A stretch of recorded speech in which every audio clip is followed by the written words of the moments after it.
1h da tarde agora, hora certa em nome de Teresina Hall, que pertence ao grupo O Dia de Comunicação. Você que conhece sabe, Teresina Hall, uma das melhores casas de shows do Brasil.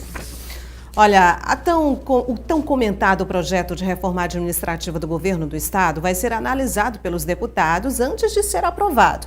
Ao todo, serão 19 estruturas administrativas que serão extintas, além de outras medidas para a redução de despesas. Sobre este assunto, eu falo agora ao vivo com Lalesca Setúbal. Oi, Lalesca, boa tarde para você.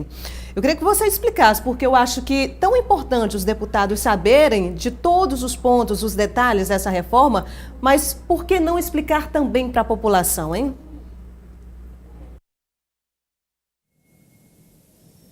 É verdade. Boa tarde, Nájila. Boa tarde a você que nos assiste. Olha, como você mesma falou, Nájila, são cerca de 19 órgãos que vão ser extintos.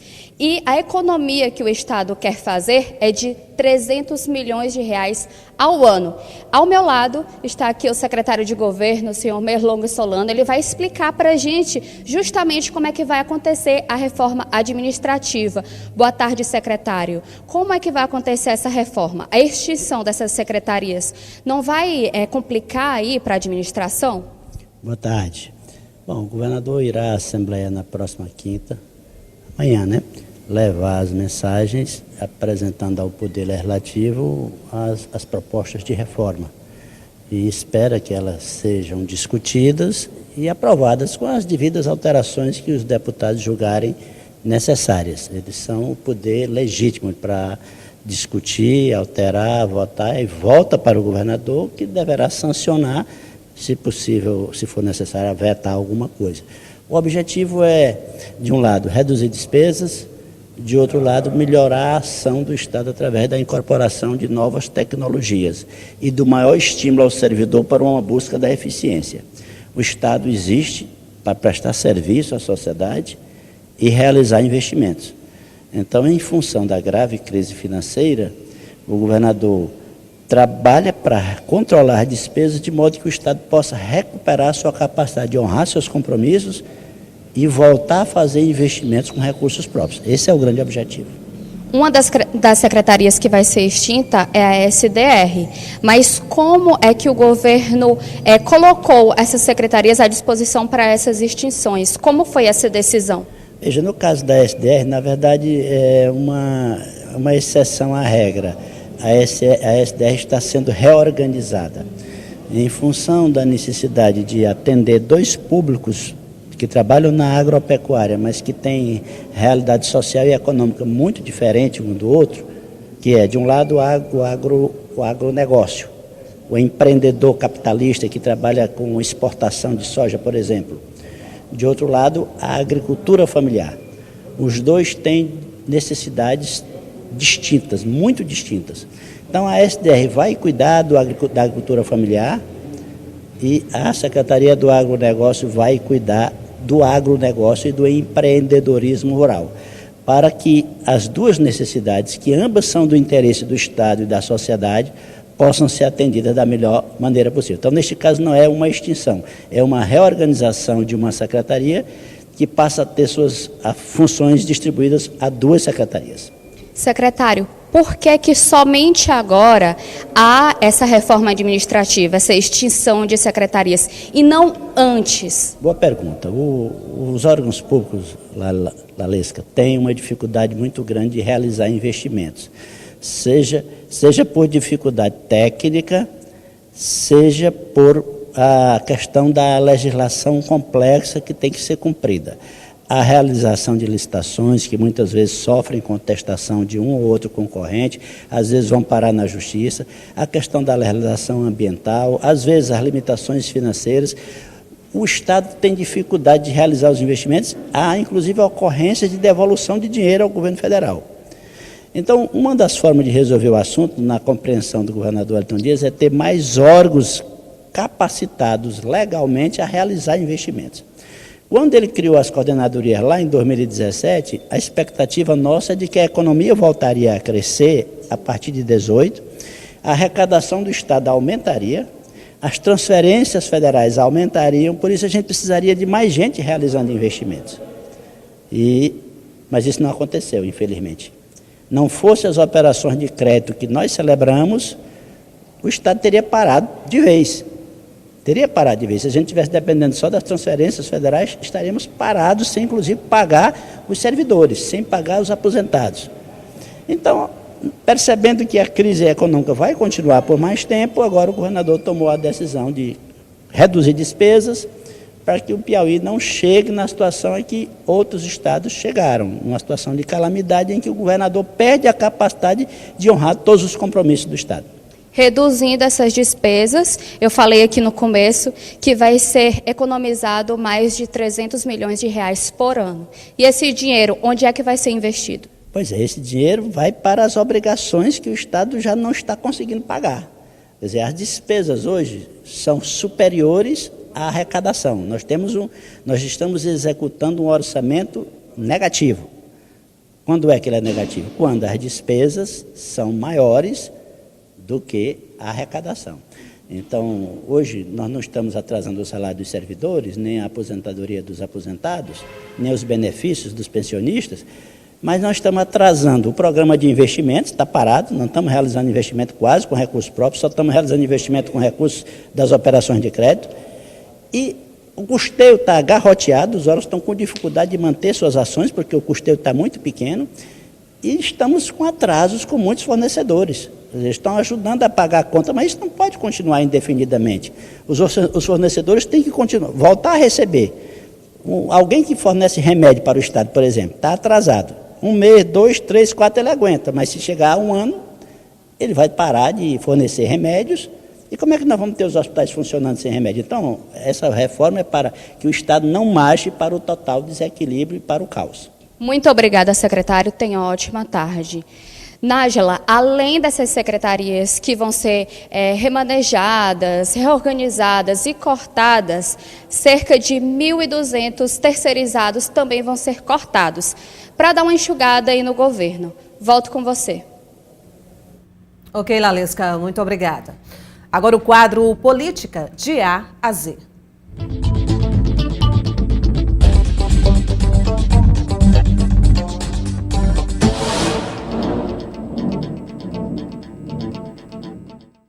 Aqui no estúdio comigo, Arimatea Azevedo, boa tarde. Boa tarde, Nádia. E hoje, outro convidado que nós recebemos aqui no estúdio, presidente estadual do PCdoB, Osmar Júnior, seja bem-vindo. Obrigado.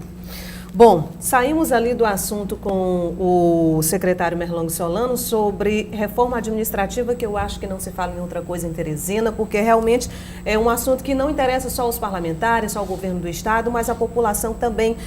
Seria muito bom que todos conhecessem, inclusive, ponto a ponto do que consta nessa reforma. E aí eu pergunto para o senhor, logo depois das eleições, visualizando a problemática que o Piauí aponta hoje, inclusive déficits em vários setores, inclusive previdência, se esperava uma reforma muito mais radical do que se está vendo agora? Eu acredito que a proposta que o governador apresentou, ela está dentro das possibilidades do Estado. Porque uma proposta mais radical, ela poderia, ao invés de atingir os objetivos, que é continuar prestando os serviços essenciais à população e preparar o Estado para retomar a sua atividade normal na medida que seja superada a crise econômica, ele poderia era aniquilar o próprio Estado. Então, uma reforma mais radical, ela poderia paralisar o Estado completamente, e eu acredito que isso vai na contramão do objetivo que ela se propõe. Doutor Osmar, eu seria assim exagerado se afirmar que essa economia é quase, mais ou menos se dizer que é uma economia de palitos. O governo acena com um corte em torno de 300 milhões ano. Se você fizer desdobramento disso, vai dar em torno de 25 milhões por mês. O governo alega que o gargalo desse emperramento da máquina é a questão previdenciária. Há um rombo de 1 bilhão e 200 milhões ano. Isso significa que o governo tira do seu dinheiro 100 milhões por mês para cobrir esse rombo. Se vamos conseguir uma economia de 30 milhões com essa reforma, nós vamos ficar devendo 70 milhões ainda. Olha, de fato, o fator determinante para a crise fiscal no Brasil, especialmente dos estados, é o problema da Previdência. O que ocorreu é que não foi constituído um fundo previdenciário capaz de sustentar o pagamento das aposentadorias e pensões, e essa conta foi transferida para o Tesouro Estadual, ou seja, a receita do Estado, que é para ser gasta com serviços públicos, com investimento em infraestrutura, ela terminou por ser desviada em grande parte, na maior parte dela, para o pagamento de aposentadorias. É essa razão que o governador coloca que a reforma da Previdência, no que diz respeito ao serviço público, ela precisa ser feita. E ela precisa ser feita não é apenas cortando vantagens que possam ter servidores públicos. Ela é importante que seja constituído um fundo para garantir o pagamento das aposentadorias. Essa é uma saída objetiva, necessária e que o governador tem trabalhado junto aos demais governadores no sentido de que, nesse debate da reforma da Previdência, que está colocada no Brasil e sobretudo no Congresso, seja incluída a necessidade da constituição desse fundo previdenciário. As receitas mínimas próprias arrecadadas são mínimas diante desses números que a gente está vendo agora? Olha, o Piauí cresceu muito nas receitas próprias. Elas hoje se aproximam de 50% do total da receita corrente líquida, o que é extremamente importante. E só para você ter uma ideia, nos últimos 4 anos, o Piauí foi campeão em incremento de receita própria.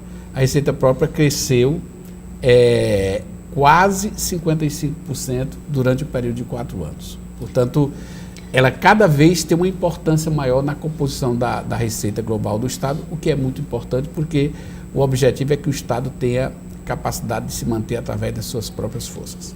Agora, tem uma curiosidade aqui, Nádia. Afinal de contas, nós estamos conversando com quem aqui? Na Lesca entrevistou o secretário de governo. Berlong Solano, o atual secretário. E em que situação você se encontra aqui para falar dessa história? É como futuro secretário de governo? Não. Eu sou presidente do PCdoB, um partido que integrou a coligação, que é vitoriosa, que elegeu o governador Wellington. Nós temos uma parceria política e o PCdoB é um dos responsáveis pela campanha, portanto, também um dos responsáveis pelo destino do governo. Eu falo aqui como presidente, como integrante dessa ampla coligação que elegeu o governador. Ontem, Portal AZ deu manchete anteontem, de que o senhor teria sido convidado para ser secretário de governo. No mesmo dia, acho que nesse mesmo dia que o senhor andava com o governador visitando obras, e o governador não quer dizer que negou ou desmentiu, mas ele me passou a impressão de que ele não convidou ninguém ainda, ele oficialmente não convidou ninguém, ele passou batido nessa história. O senhor também vai continuar dizendo que não recebeu convite, está só como parceiro. Continuo dizendo. Mas o senhor diria que a experiência que ele tem, Arimateia, ex-deputado federal, ex-governador, quase engenheiro, à frente do partido há um bom tempo, tem um bom conhecimento, eu diria um excelente conhecimento dentro do nosso Estado. O senhor diria que a sua contribuição no 4º governo Wellington Dias faria a diferença? Eu não diria que faria a diferença, né? Porque tem uma equipe muito grande, muita gente competente, determinada, comprometida. O importante é que eu sinto que há cada vez mais uma preocupação dos brasileiros no geral, mas aqui no Piauí, com os destinos do nosso Estado. Eu me preocupo por quê? Porque nós estamos vendo exemplos aqui no Nordeste. Você imagina a situação do Rio Grande do Norte? O Estado do Rio Grande do Norte. Chegou ao fundo do poço, não tem mais governo, ficou sem governo. Agora assumiu uma nova governadora, que é do PT, o vice é do PCdoB, com uma extrema dificuldade, porque não tem um só serviço público que funcione no Rio Grande do Norte. Nós aqui temos dificuldades, não podemos negar, mas nós podemos afirmar categoricamente que o Estado continua funcionando, que os salários são pagos em dia, que não tem um hospital fechado, que não tem uma escola fechada em razão da crise fiscal que assola o Brasil. Então, nós temos que fortalecer a saída. Quando o governador faz essa reforma, proposta de reforma, que foi encaminhada já, vai ser encaminhada à Assembleia amanhã, ele trabalha exatamente no sentido de mobilizar opinião, força, em cima de um projeto para o Estado, para que ele se mantenha e se prepare, porque essa crise econômica ela vai ser superada em determinado momento. Quem estiver vivo, quem tiver ser estruturado, vai ter condições de ir mais rápido na recuperação do tempo perdido. Aí eu pergunto para o senhor uma preocupação da população desde quando começou a se falar em reforma administrativa. Esses cortes, essa economia, esse corte de pessoal não deve atingir serviços essenciais como a saúde? Não. O objetivo da reforma é garantir que esses serviços continuem funcionando. Garantir. O governador, ele propôs um pacto de gestão com os novos, vai propor com os novos gestores. Ele disse isso na noite da segunda-feira, falou para os presidentes de partido, dos partidos que integram a base, falou também com os deputados estaduais. Ele diz o seguinte, que vai fazer um pacto de gestão. Cada órgão vai ter o seu plano, objetivo, concreto, conhecido, que vai ser aprovado e que vai ser executado. Então, saúde, educação, segurança pública integram o tripé considerado prioritário para o Estado. E dentro dessas áreas prioritárias, existe ainda aquilo que é essencial. Por exemplo, medicamento no hospital, ele é essencial, é um insumo essencial, ele não pode faltar. Então, o governador ele vai apresentar à Secretaria de Saúde a lista dos medicamentos, dos insumos necessários ao funcionamento da unidade de saúde, porque nós temos de diferentes níveis, tem unidade de saúde que é de alta complexidade, tem de média complexidade, cada um tem, digamos assim, a sua base de insumos, e aquela lista de insumos, nas quantidades determinadas, não faltarão para a população que precisa usar aquele equipamento. Realmente eu não me debrucei, ainda não vi o projeto, não vi. Mas tem umas curiosidades. No primeiro governo do Wellington, 2003, ele extinguiu a Secretaria da Agricultura e no seu lugar criou a SDR e uma outra, a de agronegócio, que coube para o PCdoB, o seu partido, agronegócio. E depois extinguiram. Por que ele voltou agora? Por que não deu certo agora que ele acha que vai dar certo? Olha, a fundamentação apresentada pelo governador é que a agricultura digamos assim, o agronegócio piauiense, ele cresceu muito nos últimos anos. E são fortes as demandas dirigidas ao governo. Por outro lado, a agricultura familiar, que cresceu muito em incremento de apoio do governo federal, ela vem sofrendo grandes dificuldades. O que ocorre é que, como o agronegócio ficou cada vez mais forte, resulta que a agricultura familiar fica fragilizada dentro da estrutura... Como o setor da agricultura. Da agricultura. E ele não pode, porque se o agronegócio ele é fundamental para a economia piauiense, a agricultura familiar envolve centenas de milhares de pessoas que precisam ter um acompanhamento específico, direcionado, e é exatamente esse o fundamento. O agronegócio precisa continuar crescendo, tem grandes demandas, precisa ser acompanhado pelo governo, e a agricultura familiar não vai ser deixada de lado. Ela vai ter um acompanhamento específico. Essa é a fundamentação do projeto. Se eu estiver errado, o senhor até me corrige. Há também informações, não vi ainda precisamente. Ele não extingue todas as coordenadorias. Aliás, ele coloca coordenadoria dentro de uma secretaria. Mas os gestores vão com seu salário, com todas aquelas coisas que tinham gerindo a coordenadoria. Não. Coordenadorias que destinadas a um setor, então são construtores, são obreiras, construtor de calçamento, construtor dessas coisas. Vamos continuar isso, mesmo no setor da agricultura. a que vai ficar dentro da agricultura, vai se construir calçamento. Não, veja bem, o que é transferida para o órgão é a competência. Aquela estrutura da coordenadoria, coordenador, diretores, ela é extinta. Aqueles cargos são extintos. O salário do coordenador não vai ser igual ao de secretário. Não, ele é extinto. Por quê? Porque a competência, quem é que vai cuidar, por exemplo, da área de recursos hídricos? Sim. É o IDEP, está lá na lei. O IDEP. Não quer dizer que a estrutura tinha uma coordenadoria de recursos hídricos. Essa extinguiu. Aqueles cargos que é composto o cargo de coordenador, de diretores, aqueles cargos são extintos. Eles não são transferidos. Vai ficar na estrutura do IDEP, então. Nos cargos que o IDEP tem hoje. Se os gestores continuarem, continuam, obviamente, com outro salário. Com outro salário, dentro de um cargo que já existe no IDEP, que hoje está ocupado por uma pessoa. Se for substituir, pode ocorrer. Mas vai manter a estrutura do IDEP.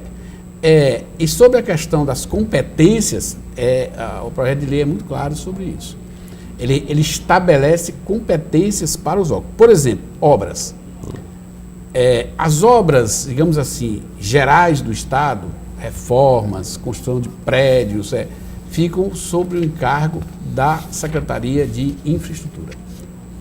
O DR vai fazer estradas. Exatamente. As obras de infraestrutura urbana, calçamento, praças, mercados, fica sob a responsabilidade da Secretaria das Cidades. As obras de estradas, implantação, rodovias, obras novas, aeroportos, manutenção de aeroportos, Secretaria de Transporte. Conservação de estradas, que são mais de 5.000 quilômetros no Piauí. E é um problema grave, porque antes a gente não tinha asfalto, agora nós temos, mas tem que ser conservado, o DR. Só o DR pode fazer. Antes, vários órgãos poderiam fazer.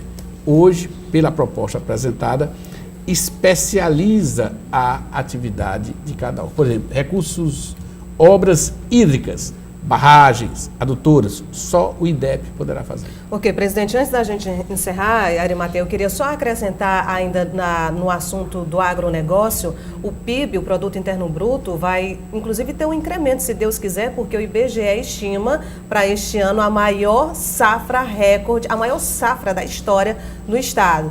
Grãos como milho, algodão, soja, e é isso que a gente espera. Exatamente. O agronegócio do Piauí é uma atividade importantíssima, atividade econômica importantíssima para o Estado. Cresceu nos últimos anos muito, só que ele precisa crescer mais ainda, ter uma política de investimentos maior ainda, para que possa fazer a economia geral do Estado crescer. Ok, presidente, muito obrigado pela vinda do senhor. Uma boa tarde. Obrigado.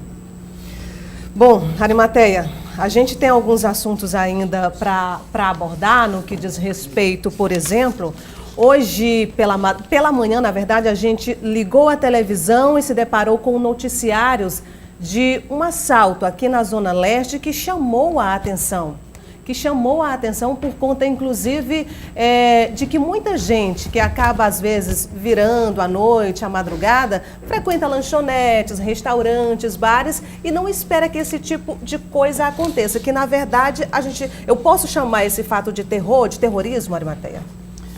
Nájila, tem ocorrido algumas curiosidades na noite, eu diria na madrugada de Teresina, de uns dias para cá. Olha, de terça-feira, que foi ontem, de ontem para hoje, eles tentaram levar o cofre da McDonald's, ali da Avenida Nossa Senhora de Fátima. E depois de um intenso tiroteio, um bandido morreu e 2 ficaram feridos. Graças a Deus, nenhum policial saiu ferido nessa história. Outra história curiosa. Sábado de madrugada, vizinhos daquela agência do Banco do Brasil, ali do Jockey, na Avenida Jockey Club, ouviram rajadas de tiros. De um intenso tiroteio, que possivelmente até de fuzis, entre sujeitos que ocupavam um carro preto e militares que andavam em 3 viaturas da Polícia Militar. O carro fugiu e a polícia foi atrás. Agora, o curioso de tudo, Nájila, é que logo depois as 3 viaturas retornaram E os policiais que as ocupavam desceram e se encarregaram de catar as cápsulas das balas que haviam, que, na medida que disparavam, ficaram no chão. E tudo acompanhado pelos moradores dos prédios das ruas próximas. Eu recebi uma informação de um morador e que ele acha até que aquelas câmeras, tanto do banco como na rua, pode mostrar essa história. A polícia precisa explicar isso. Uma coisa realmente diferente que está acontecendo em Teresina. 8 assaltantes. Vários assaltantes que ninguém sabe o que queriam fazer. Eu sei que houve esse tiroteio no sábado e até agora que eu estou tornando pública essa história, ninguém tinha comentado nada disso. Vamos esperar ver aí a conclusão, né? O que a polícia vai concluir. Vamos rezar e torcer que não haja esse terrorismo, que não esteja acontecendo esse terrorismo de que você fala, porque isso me remota às histórias de cidades de outros estados. Ceará, por exemplo? No Ceará, não, no Ceará e aquela de Bacabal, em que a bandidagem toma de conta da noite, da cidade. E o temor é que a nossa polícia, apesar de que já ouvimos de que há um sistema de informação da polícia, de inteligência da polícia muito atuante, e de que a nossa polícia não seja pega de surpresa por esses bandidos aí. Bom, só para a gente fechar nossa conversa hoje, falamos bastante de reforma administrativa e de um dos principais gargalos do governo do estado, inclusive, que, segundo alguns auxiliares, alguns gestores, é um histórico, né? É o resultado de um histórico que o Piauí tem, Previdência. O que dizer, o que pode ser feito, incluir a Previdência na reforma, o que pode ser feito, Armando? Não deu para a gente conversar com o Osmar Júnior, né? Que eu até que me prove o contrário, será o secretário de governo, sobre essa história da Previdência no estado. Falamos pouco da história, só falamos do rombo. Mas eu disse ontem na minha coluna que a situação econômica do estado do Piauí somente será melhorada quando a reforma da Previdência Estadual estiver incluída naquilo que o governador Wellington Dias chama de redução de custos para a estabilização financeira do estado. Uma das maiores despesas é, na verdade, o déficit da sua Previdência. Como se disse aqui, são atualmente 1 bilhão e 200 milhões para cobrir o déficit da Previdência, o que equivale a 100 milhões de reais dispendidos mensalmente pelo Tesouro do Estado para cobrir esse rombo. Mas antes do governador ficar querendo fazer mágica, tipo tirar coelho da cartola, existe um caminho que poderá aliviar toda essa dificuldade. Basta o Wellington aliar-se aos esforços do ministro da Economia, o Paulo Guedes, para emplacar uma reforma substancial na Previdência Federal. E não custa muito. Só levar a sua bancada quase que toda aliada, a somar com a base governista do Congresso. O próprio Rodrigo Maia, que é o presidente da Câmara, e seguramente vai ser o coordenador da reforma da Previdência na Câmara dos Deputados, está contando com o apoio dos governadores, principalmente o governador do Nordeste. E entre eles, ele cita até o Wellington Dias. Recentemente ele citou até o Wellington Dias, que estava tentando pedir seu apoio, ele citou numa entrevista aí à Globo News. Então, amiga, fazendo isso, o governador terá uma porta aberta na direção do governo do Bolsonaro. Não precisa nem se aliar, não, ele pode continuar como está. Podendo incluir, como farão outros governadores, o projeto de uma reforma econômica no Piauí, para inclusive ter facilidade na obtenção de financiamentos com o aval do governo federal. Por hoje é só, Arimateia. Até amanhã. Boa tarde, até amanhã.